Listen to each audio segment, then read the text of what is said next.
Vote আসছে, গরম বাড়ছে, বিভিন্ন রাজনৈতিক দল তাদের মতো করে গরম গরম ভাষণ দিচ্ছে।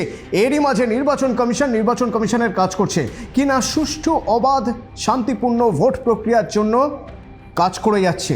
সবার আগে দরকার ভোটার তালিকা যাতে ত্রুটিমুক্ত হয়। এই ভোটার তালিকায় কারা থাকবেন?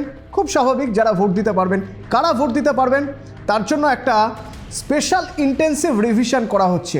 অর্থাৎ ভোটার তালিকায় মৃত ভোটার, অবৈধ ভোটার যদি থেকে থাকেন তাদের বাদ দিতে হবে। তার জন্য চলছে স্পেশাল ইন্টেন্সিভ রিভিশন প্রক্রিয়া। এই প্রক্রিয়া চলছে বেশ কিছুদিন ধরে। এই প্রক্রিয়ায় একটা সময় জানা যাচ্ছে যে 1,36,00,000 মানুষকে লজিক্যাল ডিসক্রিপেন্সি আছে তালিকা অনুযায়ী। এই লজিক্যাল ডিসক্রিপেন্সি কি, তার আগে জেনে নেওয়া যাক। আমরা যখন সবাই এসআইআরের ফর্ম ফিল আপ করেছি, কি হয়েছে না, আমাদের ম্যাপিংয়ের দরকার হয়েছে। 2002 সালে হয় আমাদের কারো নাম থাকতে হবে, মানে আমি যদি ভোটার হই আমার নাম থাকতে হবে, তা না হলে আমার বাবা বা মায়ের নাম থাকতে হবে। তো বাবা বা মায়ের নাম যদি থাকে, আমার নাম যদি নাও থাকে, সেই অনুযায়ী আমি ইনুমিনেশন ফর্ম ফিল আপ করে বিএলওকে দিলে তাহলে আমার ম্যাপিং কমপ্লিট হয়ে যাবে। অর্থাৎ নির্বাচন কমিশন ম্যাপ করতে পারবে, খুঁজে বার করতে পারবে আমি কে, আমার অস্তিত্ব কি, আমি কোথা থেকে এসেছি, আমি ভোট দেওয়ার অধিকার অর্জন করতে পারি কিনা। এই ম্যাপিংয়ের কাজ হয়ে গেলেই আপনি নিশ্চিন্ত না। ধরুন আপনার ম্যাপিং হয়ে গেছে, ম্যাপিংয়ের পরেও আপনাকে হিয়ারিংয়ে ডাকা হতে পারে। কেন না, ওই যে লজিক্যাল ডিসক্রিপেন্সি। এই লজিক্যাল ডিসক্রিপেন্সি কি? এই লজিক্যাল ডিসক্রিপেন্সি হলো যে ধরুন যদি কোনো জায়গায় মনে হয় নির্বাচন কমিশনের যে না, হিসেবে কোনো গড়মিল হচ্ছে, তথ্যে কোনো গড়মিল হচ্ছে, তাহলে আপনাকে ডাকতে পারে। কীরকম গড়মিল? ধরুন যদি আপনার মা বাবার থেকে আপনার বয়সের ফারাক 15 বছরের কম হয় বা 15 বছর হয়, ডাকতে পারে। আবার যদি দেখুন আপনার ঠাকুরদার সঙ্গে আপনার বয়সের যদি ফারাক 40 বছর বা তার কম হয়, তাহলে ডাকতে পারে। মানে সাদা চোখে দেখে যেখানে মনে হচ্ছে যে না, এটা তো ঠিক না, এত কম বয়সের মধ্যে উনি ঠাকুরদার, আপনি ভোটাধিকার পেয়ে যাচ্ছেন তার নাতি হয়ে, কোথাও একটা গণ্ডগোল হচ্ছে, সেক্ষেত্রে আপনাকে হিয়ারিংয়ে ডাকতে পারে। মানে আপনার ম্যাপিং সম্পূর্ণ হওয়ার পরেও আপনাকে শুনানিতে যেতে হবে এবং শুনানিতে গিয়ে আপনাকে প্রমাণ করতে হবে নথি দিয়ে যে না, আপনি যে নথি দিয়েছেন সেই নথি ঠিক এবং আপনার ভোটাধিকার ন্যায্য। এই সংখ্যাটা কত? 1,36,00,000। বারবার রাজ্যের শাসক দল বলে এসেছে যে এই 1,36,00,000 যে বলছেন, তো এই 1,36,00,000-এর তালিকা প্রকাশ করুন। নির্বাচন কমিশন তালিকা দিচ্ছে না। লজিস্টিক্যাল ডিসক্রিপেন্সির নামে আরও 1,33,00,000 থেকে 36,00,000 নামের তালিকা করেছেন, যে তালিকা আমাদের কারো কাছে নেই। যদি 1,36,00,000 লজিক্যাল ডিসক্রিপেন্সি হয়, লিস্ট রিলিজ করুক। ইলেকশন কমিশন লুকাচ্ছে কেন? কার ভয়ে, কার আদেশে, কার অঙ্গুলি হেলনে? এবার তালিকা যদি না পাওয়া যায়, কার কার নাম রয়েছে কার কার নাম নেই, আপনি কি করে জানবেন? আপনার কাছে একটা ফোন এলো যে আপনার তথ্যে কিছু ডিসপুট আছে, আপনাকে আসতে হবে হিয়ারিংয়ে। এর থেকে সহজ হতো না যে যদি আগে একটা লিস্ট টাঙিয়ে দেওয়া যেত, আপনি গিয়ে দেখতে পেলেন যে আপনার পঞ্চায়েত অফিসে বা আপনার ব্লকের অফিসে যে এই যে লিস্ট, এদের তথ্যে কিছু অসঙ্গতি রয়েছে, তো এদেরকে হিয়ারিংয়ে অমুক ডেটে আসতে হবে, এই লিস্টে আপনার নাম আছে কি নেই আপনি দেখে নিলেন, আপনার নাম আছে বা আপনার নাম নেই। সুপ্রিম কোর্ট জানিয়ে দিল নির্বাচন কমিশনকে লিস্ট বার করতেই হবে, তালিকা প্রকাশ করতে হবে। এই যাদের লজিক্যাল ডিসক্রিপেন্সি আছে এসআইআরের প্রক্রিয়ায়, তাদের তালিকা টাঙিয়ে দিতে হবে প্রশাসনিক অফিসে, অর্থাৎ পঞ্চায়েত অফিসে বা ব্লক অফিসে টাঙিয়ে দিতে হবে। 2 নম্বর অত্যন্ত গুরুত্বপূর্ণ জায়গা, আপনার তথ্যের কোথাও গণ্ডগোল আছে, তার জন্য আপনাকে ডেকে পাঠাবে নির্বাচন কমিশন। এবার আপনাকে যেতে হবে। এই প্রক্রিয়াকে বলা হয় শুনানি বা হিয়ারিং। বিভিন্ন জায়গায় অভিযোগ আসছে যে, আচ্ছা অভিযোগের প্রসঙ্গে পরে আসছি, বিভিন্ন জায়গার কিছু ছবি আপনারা সংবাদ মাধ্যমে দেখছেন, সেটা হতে পারে পূর্ব বর্ধমানের রায়না, সেটা হতে পারে মধ্যমগ্রাম, দেগঙ্গা, মুর্শিদাবাদ, হতে পারে শিলিগুড়ি। কি দেখছেন না, রাস্তা অবরোধ করা হচ্ছে, রাস্তা অবরোধ করে সেখানে টায়ার জ্বালানো হচ্ছে, বিক্ষোভ দেখাচ্ছেন। কোনো রাজনৈতিক দল নয় কিন্তু, আম আদমি। কেন বিক্ষোভ দেখাচ্ছেন?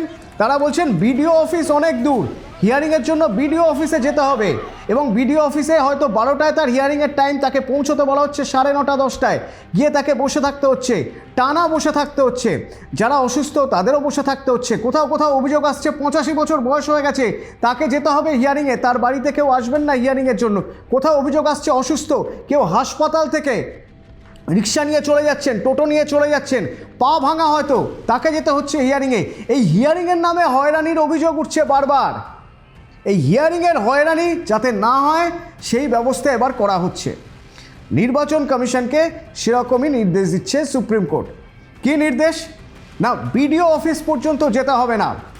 খুব স্বাভাবিক, যদি প্রান্তিক পাড়ার একজন মানুষের কথা ভাবি, যিনি দিনের রোজগারটা দিনে করেন, তার একদিনের মজুরি নষ্ট হয়ে যাবে, মজুরি চলে যাবে, তিনি একদিন মজুরি পাবেন না যদি তাকে গিয়ে বিডিও অফিসে বসে থাকতে হয়।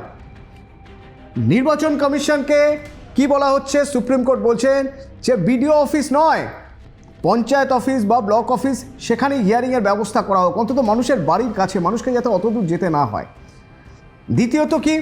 দ্বিতীয়ত এই যে হিয়ারিং, এই হিয়ারিংয়ে কেউ যদি পৌঁছতে না পারেন বা তার মনে হয় যে তিনি গিয়ে ঠিক ঘাবড়ে যাবেন, বুঝতে পারছেন না তিনি কি করবেন, তিনি চাইলে সঙ্গে একজন প্রতিনিধি রাখতে পারেন। যে কোনো একজন মানুষ হতে পারেন, তিনি রাজনৈতিক দলের কোনো কর্মী, আবার নাও হতে পারেন, এবং তিনি যে সঙ্গে থাকবেন তার জন্য একটা অথরাইজেশন লেটার লিখতে হবে, তাতে সই করতে হবে বা টিপছাপ দিতে হবে যে আমার হয়ে বা আমার সঙ্গে উনি থাকছেন তথ্য নথি সব পেশ করার জন্য। এটা আরেকটা গুরুত্বপূর্ণ দিক। 3 নম্বর একটা দিক, মাধ্যমিকের অ্যাডমিট কার্ড গণ্য হবে না নথি হিসেবে বলা হয়েছিল, নির্বাচন কমিশন বলেছিল। সুপ্রিম কোর্ট বলল না, মাধ্যমিকের অ্যাডমিট কার্ডকে নথি হিসেবে গণ্য করতে হবে। তার কারণ হলো, আমরা যদি দেখি তাহলে আজ থেকে 40 বছর 50 বছর পর পিছিয়ে যদি আমরা যাই, আমরা যদি শহর মফস্বল ছেড়ে গ্রামে যাই, সেখানে তো ধাত্রীমা থাকতেন, দাইমা থাকতেন, বাড়িতেই তো সন্তান প্রসব হতো। তাহলে জন্ম শংসাপত্র পাওয়াটা খুব একটা সহজ নয়। তো জন্ম শংসাপত্র না পেলেও অন্তত কারো ডেট অফ বার্থ কি, জন্মের তারিখ, মাস, সাল সব কিছু পাওয়া যেতে পারে অ্যাডমিট কার্ডে। মাধ্যমিকের অ্যাডমিট কার্ডকে প্রামাণ্য হিসেবে ধরা হোক। বিভিন্ন মহল থেকে এই প্রশ্ন উঠেছিল। সুপ্রিম কোর্ট জানিয়ে দিল যে লজিক্যাল ডিসক্রিপেন্সি যদি হয়ে থাকে, যদি এরকম হয়ে থাকে যে মাধ্যমিকের অ্যাডমিট কার্ড দিয়ে কেউ নথি দিচ্ছেন, সেই নথিও প্রামাণ্য হিসেবে নেওয়া হোক। আর একটা গুরুত্বপূর্ণ জায়গা, তা হলো যে ভোটার যে নথি দিয়েছে সেই নথিতে যদি স্যাটিসফাই না হন, তাহলে নির্বাচন কমিশনের প্রতিনিধিরা তারা নোটিশ দেবেন এবং যারা এফেক্টেড ভোটার, সেই এফেক্টেড ভোটারদের তাদের কথা শুনতে হবে, তাদের নথি জমা নেওয়ার পরেও তাদের শোনার সুযোগ দিতে হবে। আর সবচেয়ে বড় কথা, যেদিন এই তালিকা টাঙানো হবে তারপরের 10 দিন সময় দেওয়া হবে। রাজনৈতিক দিক থেকে দেখতে গেলে কেউ কেউ বলছেন নির্বাচন কমিশনের একটা বড় ধাক্কা। নির্বাচন কমিশন সুপ্রিম কোর্টের নির্দেশে যে কাজটা এমনি করতে পারতো, এবার বাধ্য হয়ে সুপ্রিম কোর্টের নির্দেশে সেই কাজটা করবে। কেউ কেউ বলছেন স্বচ্ছ ভোটে প্রক্রিয়ার জন্য বা স্বচ্ছ ভোটার তালিকা তৈরির জন্য যা যা করার তা নির্বাচন কমিশন করছে। কিন্তু এতদিন ধরে রাজ্যের শাসক দল যে দাবি করে আসছিলেন, মমতা বন্দ্যোপাধ্যায় যে দাবি করে আসছিলেন যে এই লজিক্যাল ডিসক্রিপেন্সির যে 1,36,00,000 বলছেন আপনারা, তার তালিকা দিচ্ছেন না কেন? যে দাবি নিয়ে অভিষেক বন্দ্যোপাধ্যায় চলে গিয়েছিলেন জ্ঞানেশ কুমারের কাছে, সেই দাবিকেই কি সুপ্রিম কোর্ট মান্যতা দিল? দেশের সর্বোচ্চ আদালত সুপ্রিম কোর্ট তৃণমূলের দাবিকে মান্যতা দিয়ে বলেছে লজিক্যাল ডিসক্রিপেন্সি লিস্ট রিলিজ করতে হবে। বিজেপির এসআইআর এর খেলা শেষ। যাবতীয় সওয়াল জবাবের পর সুপ্রিম কোর্টও জানিয়ে দিল নির্বাচন কমিশনকে এসআইআর এর লজিক্যাল ডিসক্রিপেন্সির তালিকা প্রকাশ করতে হবে।